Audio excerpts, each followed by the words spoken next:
वो अपने ख्यालात का इजहार करें। देखो देखो कौन आया, देखो देखो कौन आया, देखो देखो कौन आया।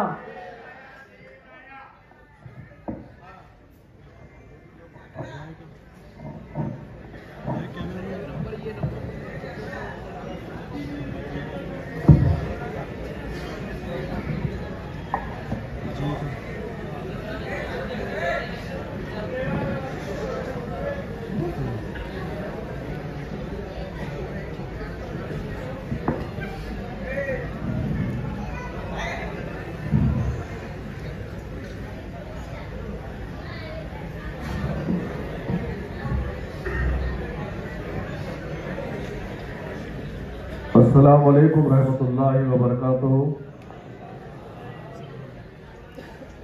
जय भीम,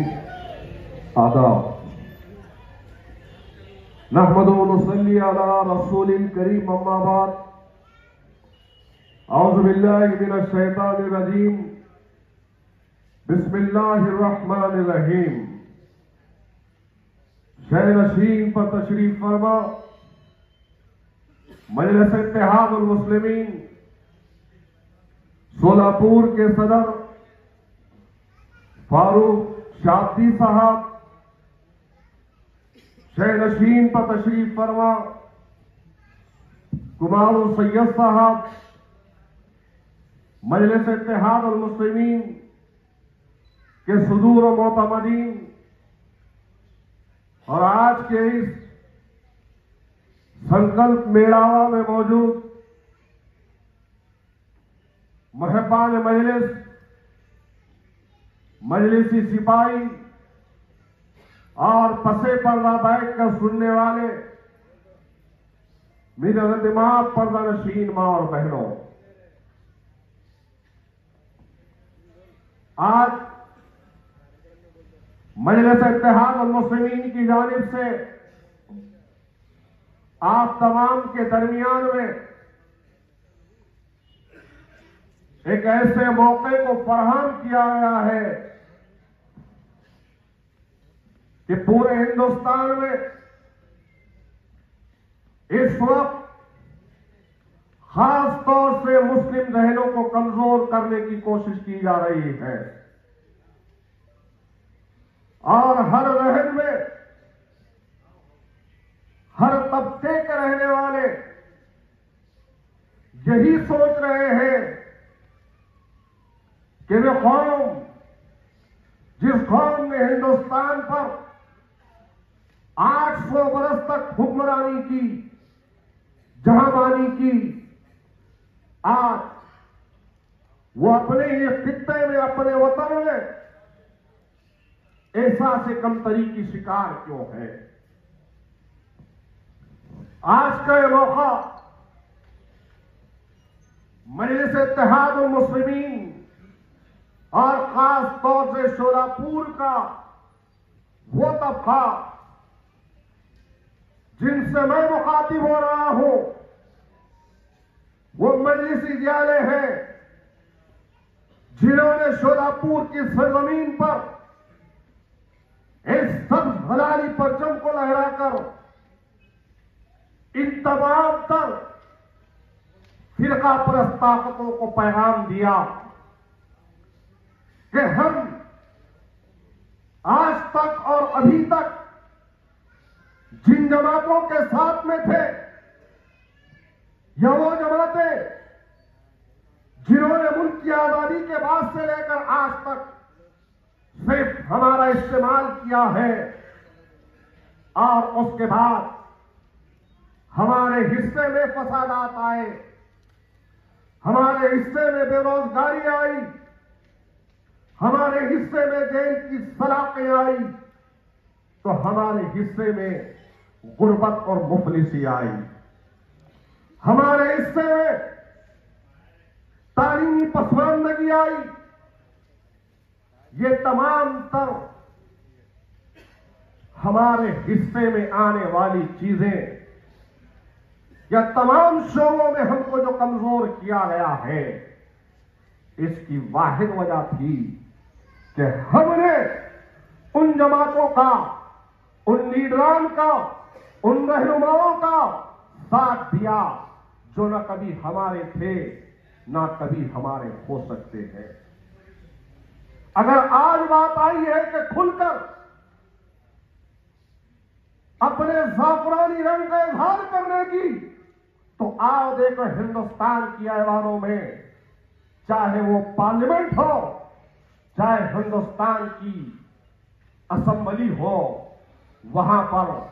जाफरानी लोग खुलकर हिंदुस्तान की संविधान की धज्जियां उड़ाते हुए नजर आएंगे। यहां पर मेरी नजरें ये भी देख रही है कि मुसलमानों के अलावा ओबीसीज भी है, बहुजनों भी है, अम्बेडकरवादी भी यहां पर है। याद रखो और मेरी बात को गौर से सुनो। जो वक्त हम पर गुजरा था या गुजर रहा है, ये ना समझो मेरे अम्बेडकरवादियों कि सिर्फ ये वक्त से हम गुजर रहे हैं। ये वक्त के गुजर जाने के बाद में इस मुल्क की तमाम तर वो तबकात जिनको बाबा साहब अम्बेडकर ने मुकाम दिया है,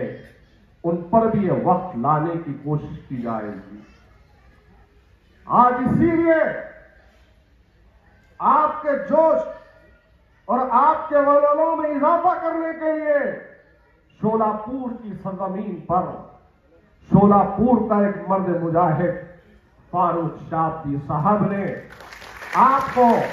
यहां पर मुज्तमा किया और आपको मुज्तमा कर कर ये बतलाना चाहते हैं कि हमको डरने और घबराने की जरूरत नहीं है। इंशाअल्लाह ताला ये कांग्रेस हो कि राष्ट्रवादी हो या शिवसेना हो, कोई साथ आपका दे न दे, लेकिन इंशाअल्लाह ताला मजलिस इत्तेहादुल मुस्लिमीन आपका साथ देगी। याद रखो मेरे प्यारे मुसलमानों, इस बात को ज़हन नशीन कर लो कि जो तहरीक या कोई जमात